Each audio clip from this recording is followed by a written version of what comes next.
یکی از غذاهای محبوب شمالی هست. قشنگ برگ سیر رو برمیدارن خوردش میکنن، بعدش اینو تفتش میدن، قشنگ سرخش میکنن، بهش تخم مرغ میزنن، لپه میزنن. غذا رو بیشتر همه جای شما درست میکنن.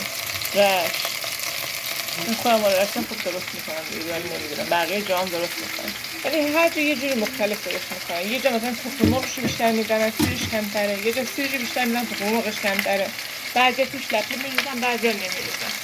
نه برگ سیر رو خوشش کردیم مامانم قشنگ که بخوام بیاره دیگه سیر دیگه خراب نمیشه، همینجور قشنگ سبز تو یخچال میمونه. بعد موقعی که میخوام سیر قلیه درست کنم اینو قشنگ میریزم تو کاره، یه خورده آب میریزم توش، قشنگ باز میشه. بعد به روغن میریزم سرخش میکنم.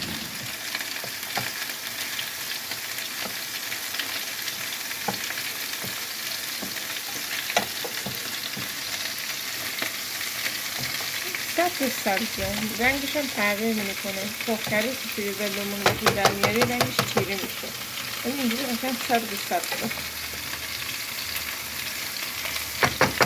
مرغ هم سرخش میکنه که طعمش خوبی داشته باشه، روی ذوق نداره.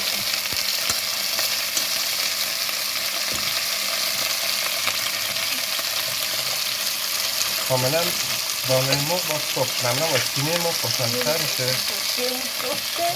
بعد بهش تخم مرغ بزنیم، لپه بزنیم، بریزیم توی مرغ.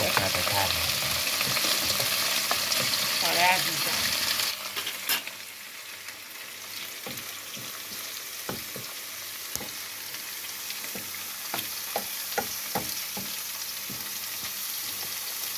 یه در جور بزنم بهش، یه خود در جور بهش بزنیم.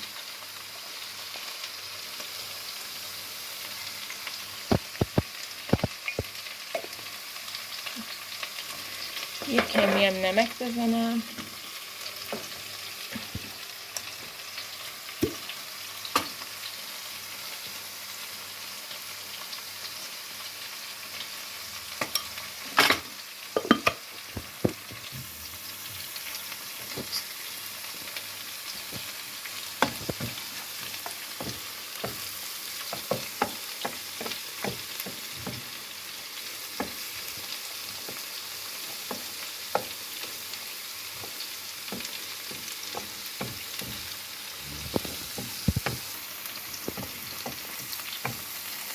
حالا سبزیمون دیگه قشنگ آماده شده، قشنگ تفت خورده، لبخان پر تفت خورده. حالا موقعشه که تخم مرغش رو بشکنیم.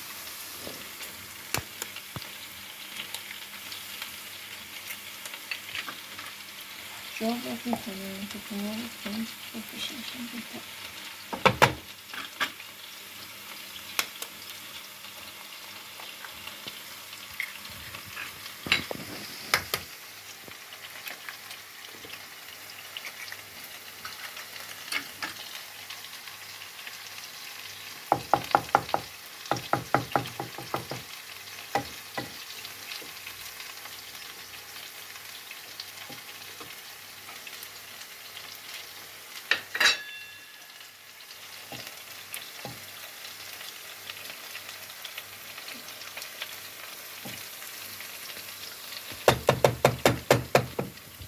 تخم مرغ قشنگ سرخ بشه توش.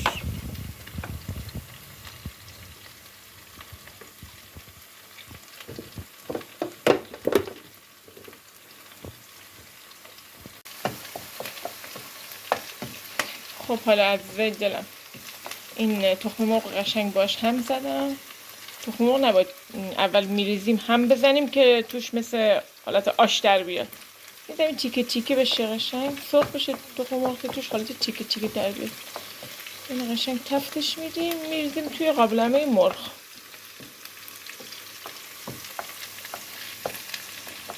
این خورش رو با برنج، اگه سیر ترشی هم باشه بغلش، زیتون و باقلی با ترو خیلی خوشمزه میشه.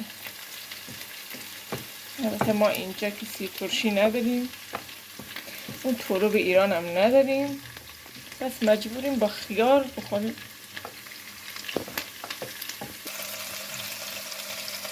حالا مرغا هم قشنگ سرخ شدن. حالا نمی‌ریزم توی مرغا.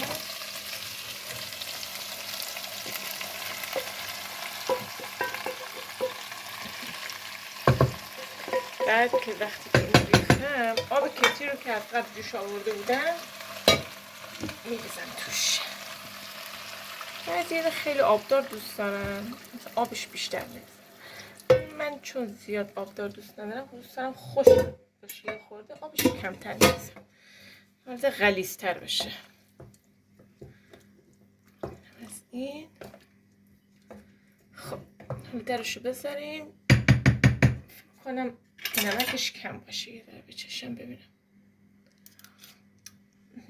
یه ذره دیگه نمک میزنیم چون مرغش نمک نزده بودم. یه خورده نمک میپاشم. بعد دیگه قشنگ که پخت یه خورده فلفل هم میریزیم روش دیگه، میشینیم میخوریم. این هم از این. حالا زیر برنجم روشن کنم. خب اینم از برنجم، نمک بزنم بهش.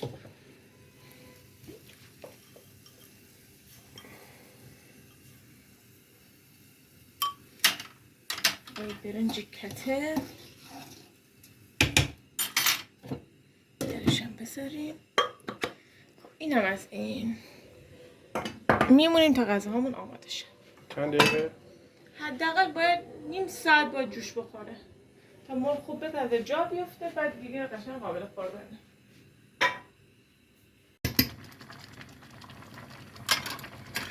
خب اینم از برنجمون، قشنگ دونه دونه. این برنجیه، تو ترکیه بهش میگن برنج یاسمین.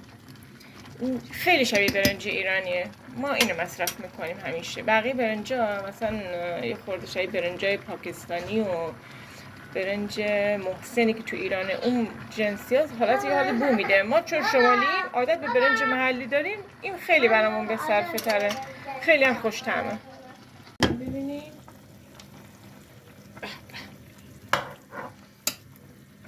این باید قشنگ جا بیافتن، جا نیفتاد دیگه داخلش رب نباید بزنیم دیگه. نه رو بخوره که میشه قرمه سبزی.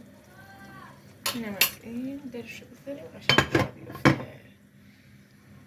یه ساعت دیگه قشنگ نهار میخوریم. خب این از برنج کتمون. برنج کته که میدونی چقدر خاصیتش بیشتر از برنج آبکشه، نشاسته توش میمونه قشنگ.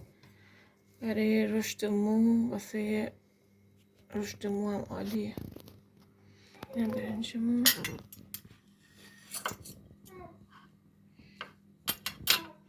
شفته هم نشده، خوب دونم در اومده. این از برنجمونو. اینم از خورشت خوشمزمون.